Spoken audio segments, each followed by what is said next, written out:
আসসালামু আলাইকুম। সবাইকে আমন্ত্রণ জানাচ্ছি আমার দেশ আজকের বিশ্বে। সঙ্গে আছি আমি হুমায়ুন নাওচিন। শুরুতেই জানাবো সংবাদ শিরোনাম। হরমুজ প্রণালীকে মার্কিন ভূখণ্ড দাবি করে ট্রাম্পের মানচিত্র প্রকাশ, ইরানের কড়া হুঁশিয়ারি।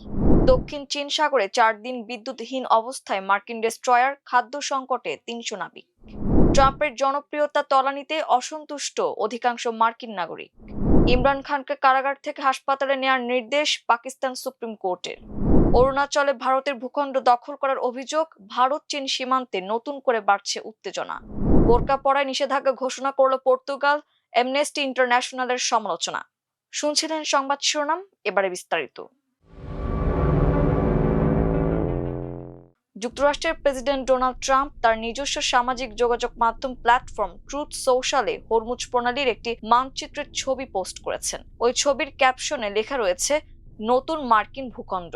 এর আগে গত সপ্তাহে ইরানের আত্মসমর্পণের পর হরমুজ প্রণালীকে আনুষ্ঠানিকভাবে মার্কিন ভূখণ্ড হিসেবে ঘোষণা করার যে হুমকি তিনি দিয়েছিলেন, এই পোস্টটি তারই একটি নতুন প্রকাশ বলে ধারণা করা হচ্ছে। এদিকে হরমুজ প্রণালীকে নতুন মার্কিন ভূখণ্ড হিসেবে দেখিয়ে সমালোচনার মুখে পড়েছেন মার্কিন প্রেসিডেন্ট ডোনাল্ড ট্রাম্প। সামাজিক যোগাযোগ মাধ্যম ট্রুথ সোশ্যালে দেয়া ওই পোস্টের কড়া জবাব দিয়েছে ইরান। ট্রুথ সোশ্যালে ট্রাম্প হরমুজ প্রণালীর একটি নতুন মানচিত্র প্রকাশ করেন।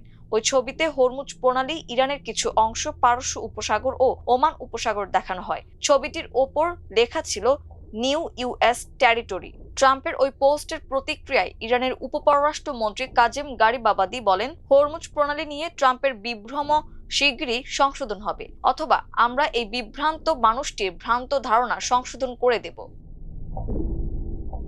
দক্ষিণ চীন সাগরে বড় ধরনের যান্ত্রিক বিপর্যয়ের মুখে পড়েছিল মার্কিন নৌবাহিনীর একটি যুদ্ধজাহাজ। গত মাসে মাঝ সমুদ্রে টানা 4 দিন বিদ্যুৎহীন অবস্থায় অচল হয়ে পড়েছিল ডেস্ট্রয়ার ইউএসএস বেনফোল্ড। এ সময় জাহাজটিতে থাকা প্রায় 300 জন নাবিক খাবার, পানীয় জল, সচল টয়লেট এবং শীতাতপ নিয়ন্ত্রণ ব্যবস্থা ছাড়াই চরম মানবেতর পরিস্থিতির সম্মুখীন হন। মার্কিন সপ্তম নৌবহরের মুখপাত্র কমান্ডার ম্যাথিউ কোমারের মতে, জেনারেটর সংক্রান্ত কারিগরি ত্রুটির কারণে 10,000 টন ওজনের এই guided missile destroyer USS Benfold এবং 300 সদস্যের ক্রুকে ফিলিপাইনের বন্দরে নিয়ে যেতে হয়েছে। জাহাজটির জর্জ ওয়াশিংটন ক্যারিয়ার স্ট্রাইক গ্রুপের সাথে সমুদ্রে যাত্রা করছিল, তবে বিদ্যুৎ বিচ্ছিন্ন হওয়ার পর এটি নিয়ন্ত্রণ হারিয়ে সাগরে ভাসতে থাকে। যুক্তরাষ্ট্রের প্রেসিডেন্ট ডোনাল্ড ট্রাম্পের জনপ্রিয়তায় বড় ধরনের ধস নেমেছে। রয়টার্স ও ইপসোসের জনমত জরিপে প্রেসিডেন্ট হিসেবে তার প্রতি সমর্থন 33% নেমে এসেছে। এটি তার বর্তমান মেয়াদে সর্বনিম্ন হার। একই জরিপে 64% মার্কিন নাগরিক ট্রাম্পের কর্মকাণ্ডে অসন্তোষ প্রকাশ করেছেন। ইরানের সঙ্গে চলমান যুদ্ধে যুক্তরাষ্ট্রের জড়িয়ে পড়া এবং এর ফলে জ্বালানির দাম বেড়ে যাওয়ায় ট্রাম্পের প্রতি জনসমর্থন কমছে। জরিপে অংশ নেওয়া প্রায় 80% মানুষ মনে করেন ইরানের সঙ্গে যুদ্ধ দীর্ঘস্থায়ী হতে পারে। মাত্র প্রায় 20% মনে করেন এই যুদ্ধে যুক্তরাষ্ট্রের অংশ নেওয়া সঠিক সিদ্ধান্ত ছিল। এমনকি রিপাবলিকান ভোটারদের মধ্যেও এ বিষয়ে সমর্থন পুরোপুরি নেই। 4 দিন ধরে পরিচালিত এই অনলাইন জরিপে 1166 জন মার্কিন প্রাপ্তবয়স্ক অংশ নেন। জরিপের ভুল আশঙ্কা 3%, অর্থাৎ জরিপের ফল 3% পর্যন্ত কম বা বেশি হতে পারে। আগস্টের শুরুতে রয়টার্স ও ইপসোসের জরিপে ট্রাম্পের অনুমোদন ছিল 35%, অর্থাৎ অল্প সময়ের মধ্যে তা আরো 2% পয়েন্ট কমেছে। পাকিস্তানের সাবেক প্রধানমন্ত্রী ইমরান খানকে কারাগার থেকে হাসপাতালে নেয়ার নির্দেশ দিয়েছেন দেশটির সুপ্রিম কোর্ট। মঙ্গলবার তার দল পাকিস্তান তেহরিকে ইনসাফ এ তথ্য জানিয়েছে। দীর্ঘদিন ধরে ইমরানের পরিবার ও দলের পক্ষ থেকে তার শারীরিক অবস্থার অবনতির কথা জানিয়ে হাসপাতালে চিকিৎসার দাবি জানানো হচ্ছিল। সুপ্রিম কোর্টের 3 সদস্যের একটি বেঞ্চ আদালত বলেছেন, যে কোনো অভিযুক্তের স্বাস্থ্য সেবার অধিকার একটি মৌলিক অধিকার। আদালত ইমরান খানের স্বাস্থ্য সংক্রান্ত বিষয়ে একটি মেডিকেল বোর্ড গঠনেরও নির্দেশ দিয়েছেন, যেখানে ইমরান খানের ব্যক্তিগত চিকিৎসক ডাক্তার ফয়সাল এবং ডাক্তার উজমা খানকেও অন্তর্ভুক্ত করা হবে। আদালত পরবর্তী শুনানিতে ইমরান খানের চিকিৎসা প্রতিবেদন উপস্থাপনেরও নির্দেশ দিয়েছেন। সাবেক প্রধানমন্ত্রীর স্বাস্থ্য এবং তার সঙ্গে সাক্ষাতে নিষেধাজ্ঞা সংক্রান্ত বিষয়ে পাকিস্তান তেহরিকে ইনসাফের মহাসচিব সালমান আকরাম রাজা এবং ইমরান খানের বোন উজমা খান যে আবেদন করেছিলেন, তার ভিত্তিতেই সুপ্রিম কোর্টের 3 সদস্যের বেঞ্চ এই আদেশ দেয়। সুপ্রিম কোর্ট তার আদেশে আরো বলেছেন, ইমরান খানের চিকিৎসায় যেসব ব্যয় হবে তা তার পরিবার বহন করবে। আদালত তার আদেশে বলেছেন, ইমরান খানকে হাসপাতালে স্থানান্তর করার সময় সেখানে আইন শৃঙ্খলা পরিস্থিতির কোনো অবনতি ঘটানো যাবে না। ভারতের প্রধানমন্ত্রী নরেন্দ্র মোদীর সরকারের মিত্র আঞ্চলিক রাজনীতিবিদদের একটি অনুসন্ধানী দলের প্রতিবেদনের বরাতে জানা গেছে, চীন ভারতীয় সেনাবাহিনীকে সীমান্তের গুরুত্বপূর্ণ কয়েকটি টহল পয়েন্টে প্রবেশ করতে দিচ্ছে না এবং ভারতের সীমান্তবর্তী অরুণাচল প্রদেশের কিছু ভূখণ্ড দখল করেছে। এই প্রতিবেদন প্রকাশের পর নয়াদিল্লিতে রাজনৈতিক ক্ষোভ তৈরি হয়েছে।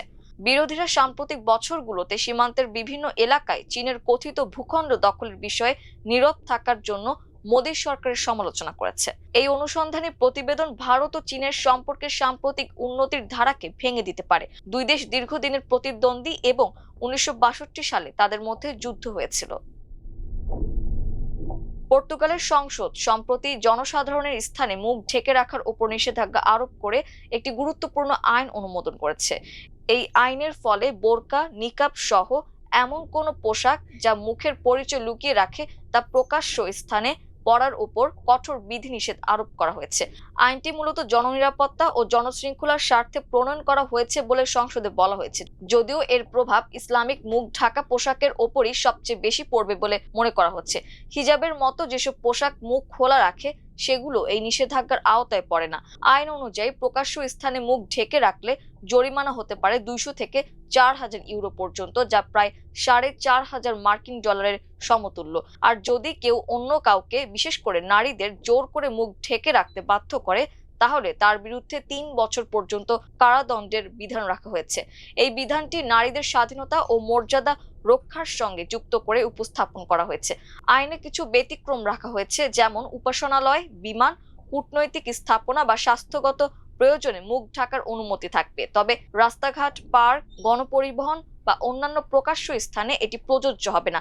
এই আইনটি মূলত ডানপন্থী চেগা দলের উদ্যোগে প্রস্তাবিত হয়েছিল এবং পরবর্তীতে কেন্দ্রীয় ডানপন্থী দলগুলোর সমর্থনে সংসদে পাশ হয়। এদিকে মানবাধিকার সংস্থা এমনেস্টি ইন্টারন্যাশনাল সহ বিভিন্ন মহল এটিকে বৈষম্যমূলক এবং ধর্মীয় স্বাধীনতার পরিপন্থী বলে সমালোচনা করেছে। তারা বলেছেন, এটি মূলত মুসলিম নারীদের উপর প্রভাব ফেলবে যারা নিকাব বা বোরকা পরতে পছন্দ করেন। এই ছিল আমার দেশ আজকের বিশ্বে। এতক্ষণ আমাদের সঙ্গে থাকার জন্য অসংখ্য ধন্যবাদ। আল্লাহ হাফেজ।